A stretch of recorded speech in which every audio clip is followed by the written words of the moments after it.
Hello, everyone, and welcome to the launch of the Pinstripe Prisoner with the amazing Kelly Van Nelson. Congratulations, Kelly. Thank you. Thanks so much. It's been a long time coming, this one.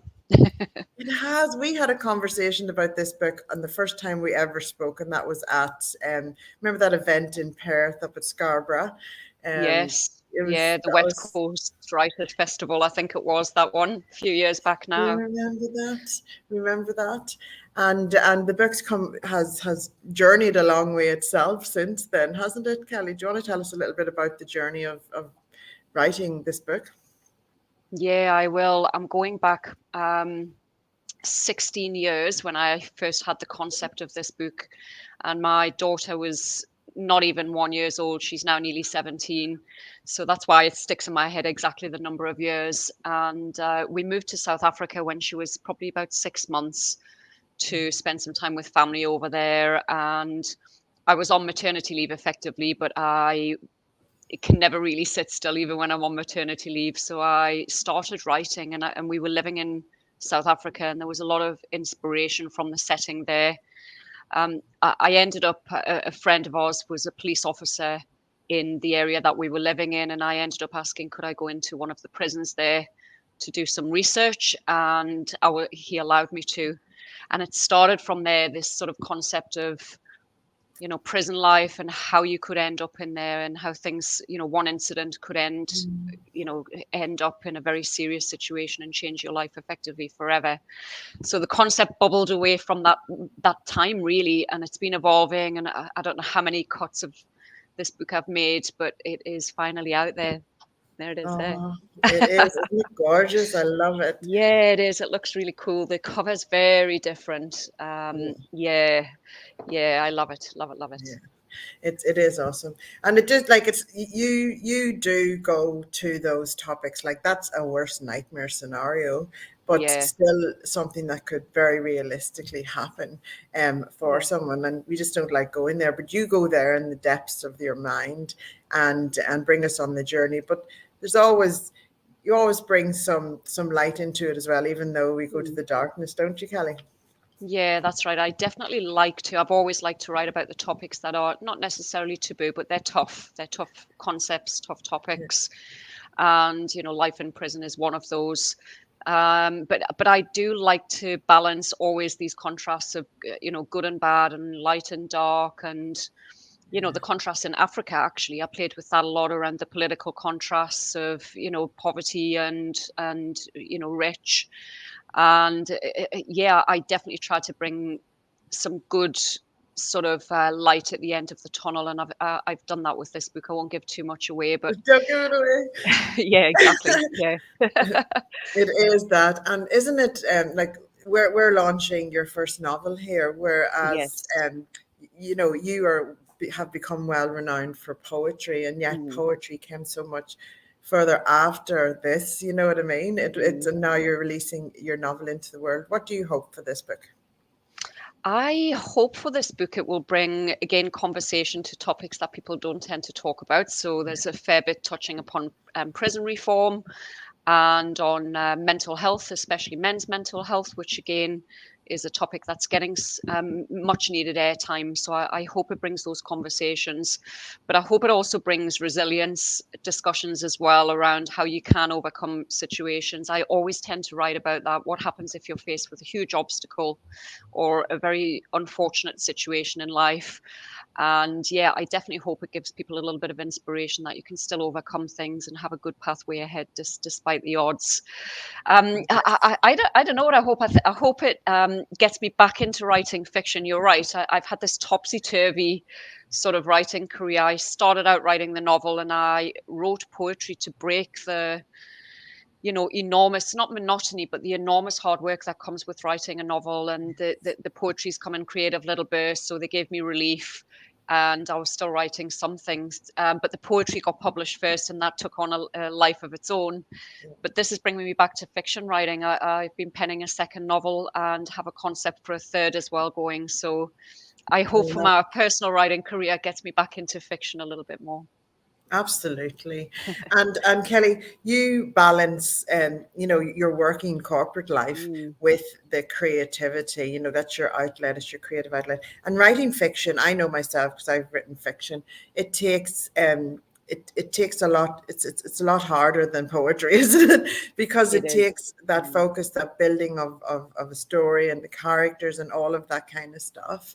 mm. So what's your tips around that? If you are in the corporate world, it's with the job and the role is very important, but to have that creative outlet, how important is that?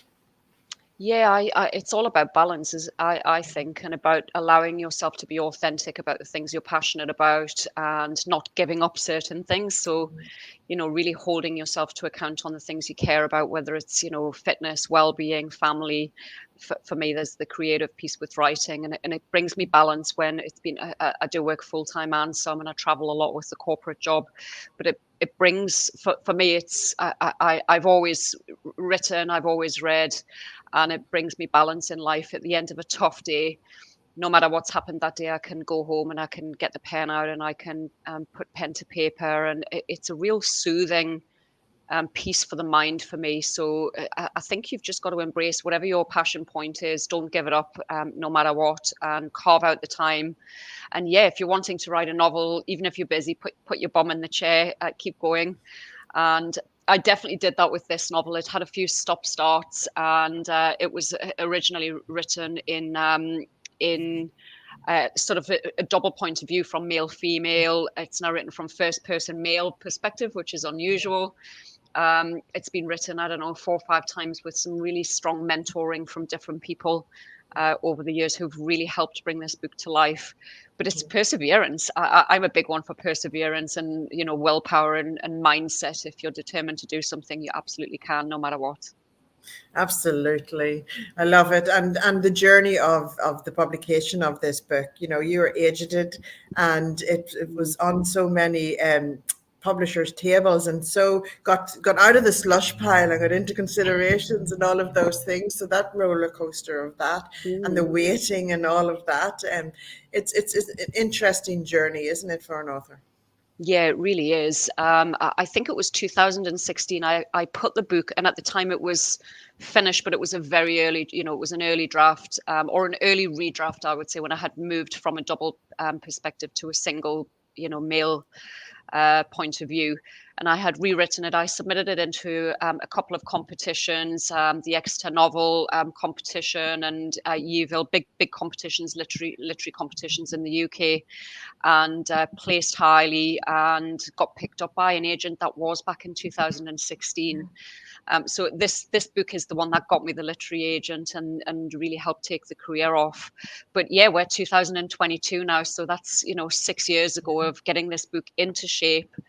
I won a KSP fellowship that was government sponsored, and locked myself away in the Perth Hills to get it polished and edited, and I had a mentor there as well. So it took a lot of hard yards to get it to where it is.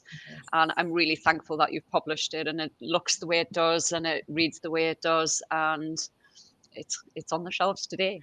It's perseverance. Perseverance for you. Yeah, Get the 16 years reward. later from the green shoots of this book, 16 years. And I brought in Edinburgh as well. Half of the concept was sort of South African related, and half, I lived 12 years in Scotland and my kids were born there. The job at the time, also, I had some interactions with prison life in the job that I Yes. was in, and actually through family and friends as well who've been through tough circumstances. So I have touched upon prison life in different forms.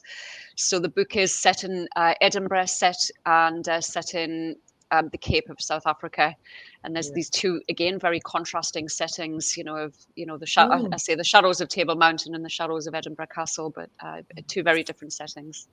Yes, absolutely. And but to have the lived experience, it says to go there and into the depths of what you know Mm, and give that insight.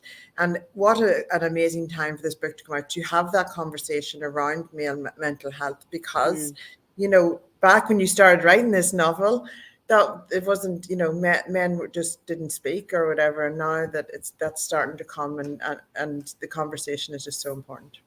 Yeah, exactly right. And it is the main character in this book is quite a young adult, and things do go horribly wrong, and it can happen to anyone. It can happen to, somebody, they make a mistake or they're in the wrong place at the wrong time in an instant. And yeah, your life can really take a different turn. So I do like to put the focus on these things and, bring things to the surface. And if it can encourage people to talk about men's mental health, then that's a great thing. Or about prison reform or the topics that it touches upon, it's a good thing. Yeah. How was it writing from the male perspective? Challenging. It wasn't challenging writing it, but I was conscious that I'm not male. I was trying to write different sort of, thoughts, and I was writing from first point of view as well. So I was trying to get. I like to write real deep psychology type mindset. So I was trying to write from a perspective from inside a male mind. So I had a lot of help as well from male beta readers and people that really read very, very early drafts, and one whose sole task was to write about testosterone and what kind of fear factors you might get and if you get into aggressive situations. And he really helped me to bring that to life a little bit. And so I had, I don't know, probably 4 or 5 male readers along the different edits to really help me to hone in on things that I can't claim to know about as a female. But I also like to test myself, and it would be potentially easier to write from a female perspective, and it's what but I don't like to necessarily write about everything that I know about, and it's fiction, and it allows you some creative freedom, but I like to test myself. I like to write tough things and play with styles and get out of the comfort zone, and this book absolutely did that for lots and lots of different reasons. Oh, goodness, guys. I hope that you've enjoyed the insight with the amazing Kelly Van Nelson. I love our conversations.